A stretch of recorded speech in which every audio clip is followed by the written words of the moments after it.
em Lucas capítulo 5, versos 12 a 16. Lucas 5, 12 a 16. O texto diz assim: aconteceu que, estando ele, Jesus, numa das cidades, veio à sua presença um homem coberto de lepra. Ao ver a Jesus, prostrou-se com o rosto em terra, suplicou-lhe: Senhor, se quiseres, podes purificar-me. E ele, estendendo a mão, tocou-lhe, dizendo: quero, fica limpo. E no mesmo instante lhe desapareceu a lepra. Ordenou-lhe Jesus que a ninguém o dissesse, mas vai, disse: mostra-te ao sacerdote e oferece pela tua purificação o sacrifício que Moisés determinou para servir de testemunho ao povo. Porém, o que se dizia a seu respeito cada vez mais se divulgava, e grandes multidões afluíam para o ouvirem e serem curadas das suas enfermidades. Ele, porém, se retirava para lugares solitários e orava. Amém. Eu quero conversar com vocês sobre o tema: nunca perca a esperança. Há momentos na vida em que somos tentados a jogar a toalha, a desistir, a retroceder. Às vezes somos encurralados por problemas tão grandes e somos assaltados por circunstâncias tão difíceis e somos atormentados por sentimentos tão tumultuosos que pensamos que vamos naufragar. As nossas forças se esvaem, os nossos sonhos se chocam, em dura realidade se transformam em pesadelo. A nossa saúde se abala e a doença grave, crônica, dolorosa enfia seus tentáculos em nós. Às vezes, a economia se abala, o casamento se fragiliza, a família parece que vai sucumbir. O que fazer nessas horas? Nunca perca a esperança. Esse texto, meus amados, está relatado nos 3 evangelhos sinóticos. Mateus capítulo 8, Marcos capítulo 1, Lucas capítulo 5. Por que escolhemos o texto de Lucas? Uma vez que o evangelista Marcos é quem dedica mais tempo para descrever os detalhes desse episódio. A escolha por Lucas é porque Lucas é médico. E ele está tratando de um problema de enfermidade gravíssima. E ele, como médico, tem uma visão mais ampla e mais clara do diagnóstico desse cidadão aqui. Notem comigo o versículo 12, que Lucas diz que veio à sua presença um homem coberto de lepra. E significa que o estado desse homem está já no final. Que ele está totalmente tomado por uma doença que devasta o seu corpo. O diagnóstico é sombrio.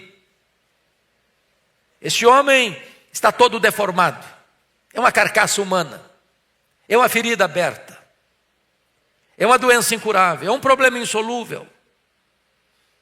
E eu gostaria então de olhar para esse texto e extrair daqui 6 lições para nós nesta manhã. Primeiramente, vamos ver o doente. O doente. É Mateus que nos informa que esse episódio ocorreu imediatamente após Jesus descer do Monte das Bem-aventuranças. Portanto, esse fato ocorreu lá na Galileia. Grandes multidões seguiam a Jesus quando ele desce desse monte. E é nessa conjuntura, talvez ao redor do lago de Genezaré, do mar da Galileia, que um homem fura o bloqueio, que um homem sai do leprosário, que um homem marcado para morrer ainda tem esperança. No fim da linha, no fundo do poço, ele ainda nutre uma esperança. de que Jesus pode resolver o seu problema, que Jesus pode trazer cura para ele. Agora notem que esse homem está coberto de lepra. A lepra não era apenas a doença mais temida. A lepra não apenas trazia tanto sofrimento.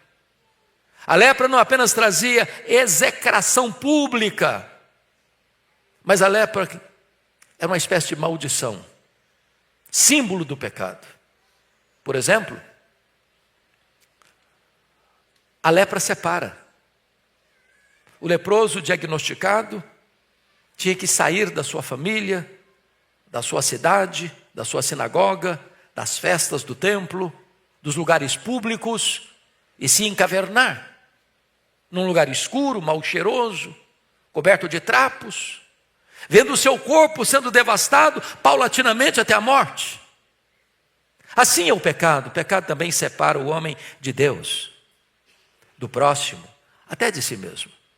Segundo, a lepra deixa a pessoa insensível. As pessoas descobriam às vezes que tinham lepra ao deixar cair uma porção de água fervendo nos pés e não sentia dor. A lepra insensibiliza. Assim é o pecado. Ele insensibiliza. Aquilo que outrora causava constrangimento, já não causa constrangimento mais. Aquilo que era motivo de vergonha, agora não é motivo de vergonha mais. Aquilo que deveria deixar o homem de cara no pó de vergonha e opróbrio, as pessoas se orgulham disso. A consciência vai cauterizando, o coração vai se calcificando, a alma vai perdendo a sua sensibilidade. Assim é a lepra, assim é o pecado. Mas em terceiro lugar, a lepra deixa marcas. Ela ia carcomendo as cartilagens, a ponta das orelhas, o nariz, os lábios, a ponta dos dedos, e a pessoa ia ficando deformada, desfigurada. Assim é o pecado. O pecado deixa marcas. Marcas no corpo, marcas na mente, marcas nas emoções, marca na alma, marca na reputação. Assim é o pecado. Mas ainda, a lepra cheira mal. A pessoa ia percebendo o seu corpo apodrecendo, a carne necrosada misturando com os trapos, e a pessoa ficava num estado asqueroso, repulsivo, repugnante. Assim é o pecado. O pecado cheira mal. O pecado deforma. O pecado destrói. O pecado arruína. O pecado é pior do que a doença. O pecado é pior do que a pobreza. O pecado é pior do que a própria morte. Porque todos os males da vida, por mais graves que sejam, não podem afastar você de Deus. Mas o pecado afasta. O pecado condena. Mas finalmente, a lepra mata. O fim dessa linha era uma morte terrível. E a Bíblia diz que o salário do pecado é a morte. Então nós estamos diante de um diagnóstico muito sombrio, de uma causa perdida, de um problema insolúvel, de uma doença incurável. Como é que esse doente se aproxima? Notem comigo, por gentileza. Aconteceu que, estando ele numa das cidades, veio à sua presença um homem coberto de lepra, e ao ver Jesus, prostrando-se com o rosto em terra. Marcos diz que ele se ajoelhou, Mateus diz que ele se ajoelhou e adorou. Mesmo sofrendo, mesmo sentenciado pela morte, ele recorre a Jesus. Ele vai com humildade. Ele não vai estadiando virtudes ou reivindicando direitos. Ele se prostra, ele se curva, ele se humilha, ele adora. Mas notem comigo que ele suplica dizendo: Senhor, se quiseres podes purificar-me. Há duas coisas importantes aqui. Primeiro, ele reconhece quem é Jesus.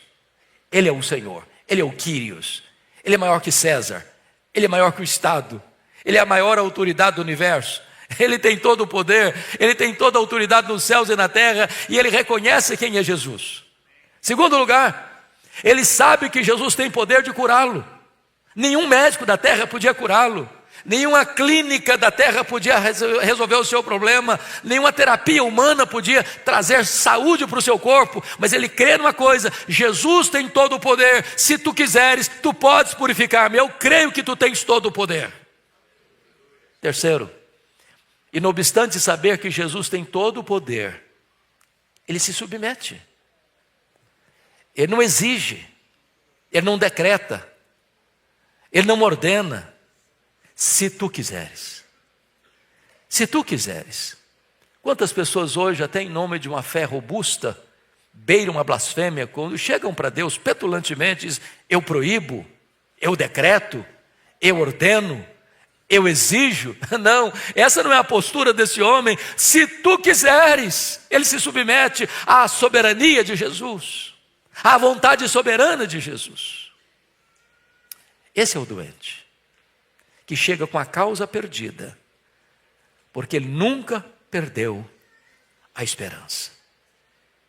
Eu não sei qual é a causa que você traz nesta manhã diante de Deus, mas a palavra de Deus a você é: nunca perca a esperança. Segundo lugar, vamos ver agora o médico. O médico. Vejam vocês o que Jesus fez. Está escrito no verso 13: e ele, estendendo a mão, tocou-lhe, dizendo: quero, fica limpo. A primeira coisa que eu destaco não está aqui em Lucas, mas está em Marcos, capítulo 1. Marcos diz que Jesus, profundamente compadecido dele.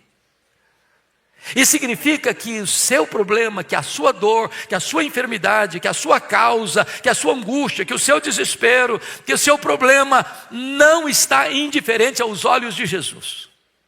Ele ama você, ele se importa com você, ele sabe o seu nome, ele sabe a sua dor, ele conhece a sua luta, ele conhece as suas lágrimas, ele conhece a sua necessidade e ele se importa com você. A palavra compadecer significa padecer com. As nossas dores pulsam no peito de Jesus, a nossa angústia toca o coração de Jesus. Profundamente compadecido dele, diz o texto, Jesus tocou-lhe. Aqui Jesus quebra um protocolo sanitário.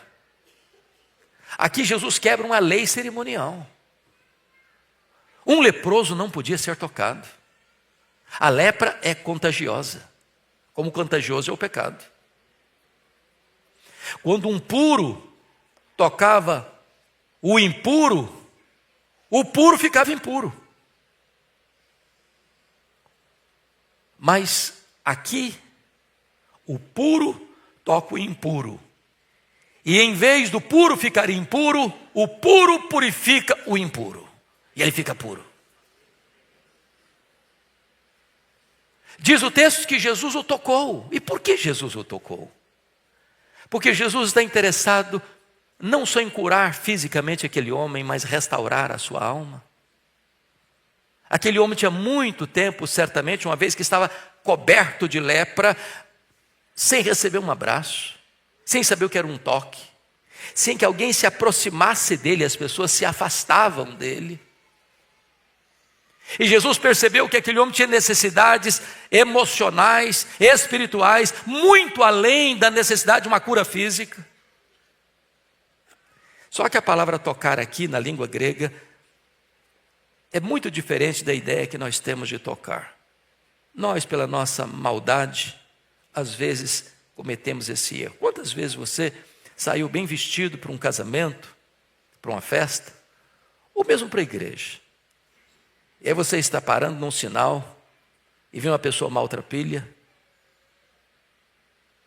suja, cheirando mal, e estende a mão para você.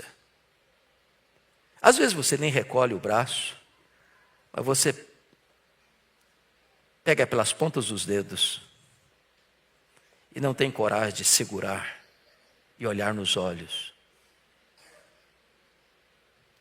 A palavra tocar aqui não é apenas um toque. A ideia aqui é de um abraço. Para um homem mal cheiroso, com a carne apodrecida, com trapos imundos.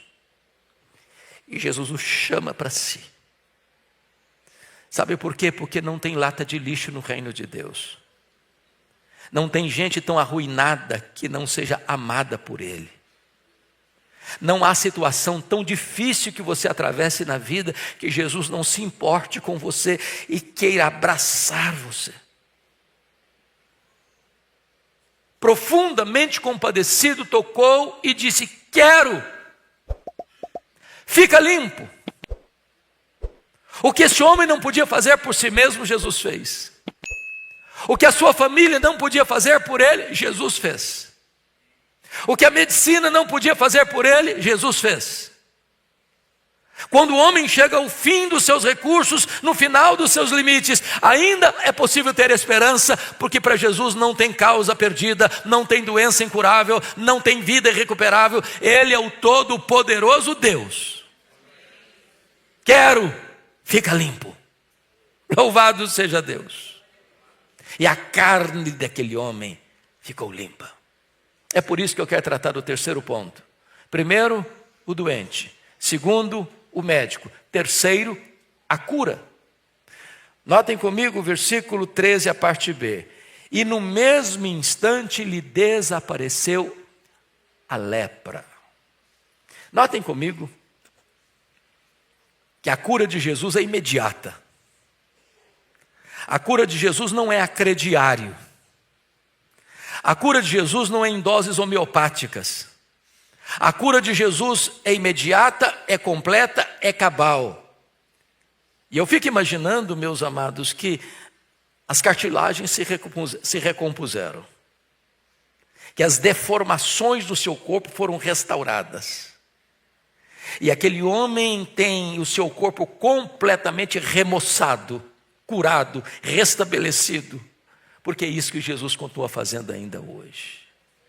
Estávamos deformados, estávamos contaminados, estávamos sujos, estávamos não apenas assim, éramos depravados, estávamos condenados, estávamos mortos nos nossos delitos e pecados, e Ele nos apanhou, e Ele nos deu vida, e Ele nos limpou, e Ele nos lavou, e Ele nos restaurou, e Ele nos santificou, e Ele nos fez assentar com Ele nas regiões celestes, acima de todo o principado e potestade. Ele nos fez membros da família de Deus, Ele nos deu dignidade, Ele nos deu vida eterna, Ele nos deu vida em abundância, Ele restaurou a nossa sorte, louvado seja o seu nome. Quarta lição do texto. O testemunho. Veja comigo o versículo 14. Ordenou-lhe Jesus que a ninguém o dissesse, mas vai, disse, mostra-te ao sacerdote e oferece pela tua purificação o sacrifício que Moisés determinou para servir de testemunho ao povo. O que Jesus está fazendo aqui? Notem comigo que o sacerdote era a autoridade sanitária que dava o diagnóstico. Havia muitas doenças de pele e elas eram chamadas de lepra. Portanto, existiam lepras curáveis e lepras incuráveis.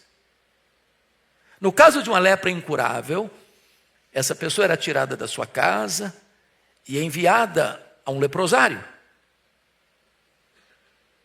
Mas assim como havia outras doenças de pele, também chamadas de lepra, somente o sacerdote podia dar o diagnóstico da doença e somente o sacerdote podia dar o alvará de soltura e o certificado de cura. Por que Jesus não manda esse homem direto para casa, já que ele estava curado? Por que Jesus não restitui a sua família e a sua sinagoga e a sociedade, uma vez que ele estava plenamente curado? É porque Jesus queria proteger aquele homem. Notem comigo. Duas coisas importantes. Primeiro, as curas de Jesus são verificáveis. Tem muita gente hoje fazendo propaganda de cura que nunca aconteceu. Tem muita gente hoje dizendo, joga o seu óculos fora e a pessoa continuou com miopia. Tem muita gente hoje dizendo, para de tomar o remédio e a pessoa morre porque parou de tomar o remédio. Não, Jesus não usa de artifícios para enganar as pessoas. O que ele faz é real, é verdadeiro, é verídico, é verificável, é público, é atestado. Segundo, porque se aquele homem voltasse para casa sem passar pela investigação do sacerdote, a competente autoridade sanitária, talvez nem sua mulher o recebesse se fosse casado. Talvez nem seus filhos o abraçassem se tivesse filhos. Jesus está dando para ele um testemunho público: você está curado, você pode voltar à sua família, à sua sinagoga, às festas do templo, aos locais públicos. Jesus mudou a nossa vida, Ele mudou a nossa história. E as pessoas que convivem conosco podem perceber que houve um dia em que houve uma transformação. Estávamos perdidos e fomos achados. Estávamos mortos e recebemos vida. Bendito seja Deus. Quinto lugar, o impacto. Por favor, confiram comigo o versículo 15.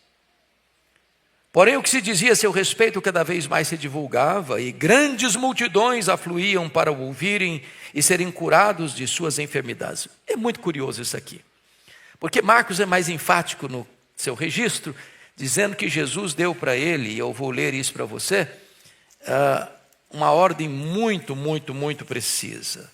Está escrito lá em Marcos capítulo 1, versículo 43 e 44. Fazendo-lhe então veemente advertência, logo despediu e lhe disse: olha, não digas nada a ninguém, mas vai e mostra-te ao sacerdote. Agora preste atenção nisso, o camarada está morrendo. A sentença de morte está sobre a sua cabeça. E aí o cidadão é completamente curado. E Jesus, calado, não fala nada para ninguém. Esse cidadão está explodindo por dentro. A alegria dele está vazando por todos os seus poros. E diz Marcos que ele falou tanto, ele saiu propalando para todo mundo: eu estou curado, eu estou curado, eu estou curado, eu estou curado. A ponto de Jesus não poder entrar nas cidades publicamente mais. O que é curioso é que o homem que Jesus mandou ficar calado, ele saiu falando. E ele nos manda falar, e nós nos calamos.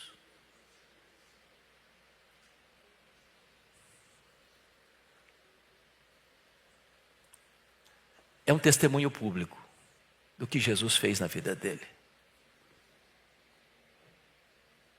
Por que Jesus fez isso? Por duas razões. Primeiro, porque Jesus não queria antecipar as tensões com a liderança religiosa de Israel. Já havia nos bastidores forças ocultas tramando para prender, para acusar e para matar Jesus. E ele sabia o tempo certo deste enfrentamento. Segundo, é que Jesus não queria apenas que as pessoas tivessem uma noção dele como apenas um curador, que veio apenas para resolver os problemas do aqui e do agora, os problemas imediatos. Ele veio, na verdade, como cantamos aqui hoje, para morrer pelos nossos pecados e nos dar a própria vida eterna. Então já olhamos 5 dos 6 pontos. Primeiro, o doente. Segundo, o médico. Terceiro, a cura. Quarto, o testemunho. Quinto, o impacto. Em último lugar, sexto lugar, veremos agora o retiro de Jesus, versículo 16. Confira aí comigo.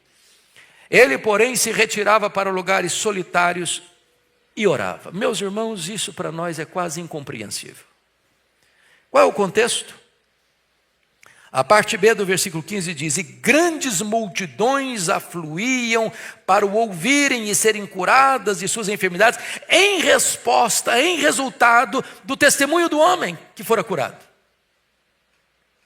Ora, Lucas diz que grandes multidões, a palavra multidão já significa grande, mas ele bota multidão no plural, grandes multidões, afluíam Para quê? Primeiro, para ouvirem. Segundo, para serem curadas de suas enfermidades. Jesus podia dizer, que grande oportunidade. Que grande oportunidade. Ele tinha poder para curar todas aquelas grandes multidões. Mas quando Jesus vê as grandes multidões vindo com necessidades reais, diz o texto, ele, porém, se retirava para lugares solitários e orava. E o que ele nos ensina com isso? Que Deus vem antes da obra de Deus. Que a maior prioridade da nossa vida não é fazer a obra de Deus. A maior prioridade da nossa vida é andar com o Deus da obra. Que a comunhão com o Pai é mais importante que a obra do Pai. Deus vem antes das pessoas. Notem vocês que o problema não é deixar uma coisa ruim para fazer uma coisa boa. É deixar uma coisa boa para fazer uma coisa excelente. Atender as multidões certamente é uma coisa maravilhosa. Mas Jesus entendia que estar na presença do Pai, falar com o Pai, ter comunhão com o Pai, ter intimidade com o Pai, era a prioridade número 1 da sua agenda e do seu coração. Deus vem antes da obra de Deus. Resultado? Versículo 17. Nos informa que, ora, aconteceu que num daqueles dias, estava Jesus ensinando e achavam-se ali assentados fariseus e mestres da lei, vindos de todas as aldeias da Galileia, da Judéia e de Jerusalém. E o poder do Senhor estava com ele para curar. Ora, por que Lucas relata no verso seguinte que o poder do Senhor estava com ele para curar? É porque Jesus é homem, perfeitamente homem. E como perfeitamente homem que era, ele entendia que era necessário revestimento de poder para fazer a obra de Deus, para curar. E ele entendia que o poder de Deus vem sobre nós através da oração. É claro que a oração em si não é poderosa, poderoso é o Deus que responde a oração. Mas se nós quisermos poder para atender às demandas das multidões, nós precisamos orar. Porque o poder vem através da oração. Então vimos 6 coisas aqui. O doente, o médico, a cura, o testemunho, o impacto e o retiro. Eu não sei o que você tem no coração nesta manhã. Talvez você já chegou a ponto de se desesperar da própria vida. Talvez você já foi tentado a jogar a toalha, a desistir, a não lutar mais, a se conformar. E para mim já não tem mais jeito. O meu problema não tem mais solução. Eu desisto. Eu sucumbo, eu naufrago. Eu quero encorajar você em nome de Jesus a ter esperança. Nunca perca a esperança. Recorra a Jesus. Ele é o médico dos médicos. Ele é o libertador dos cativos. Ele perdoa os pecados. Ele lava você com o seu sangue e liberta você da tirania da culpa. Ele transforma você e sela você com o Espírito Santo. Ele lhe dá a alegria da vida eterna. Ele faz de você filho de Deus, membro da família de Deus, cidadão do céu. Curva a sua fronte. Vamos orar. Rendemos-te graças, ó Deus, pela tua preciosa palavra, viva, oportuna, atual e poderosa. Rendemos-te graças porque Jesus Cristo, é a nossa esperança. Não há problema que Ele não resolva, não há doença que Ele não cure, não há pecado que Ele não perdoe, não há vida que Ele não transforme. Tu que estás neste lugar, tu que sondas cada coração, eu te peço em nome de Jesus, ó Deus, que tu visites cada coração. As pessoas que estão agora nos acompanhando, Senhor, tu sabes como cada uma delas está agora. Põe a tua mão, Senhor. Traz cura, traz libertação, traz perdão, traz salvação, traz vida eterna, traz tempo novo. Restaura a alma de cada um aqui. É a nossa oração em nome de Jesus. Amém.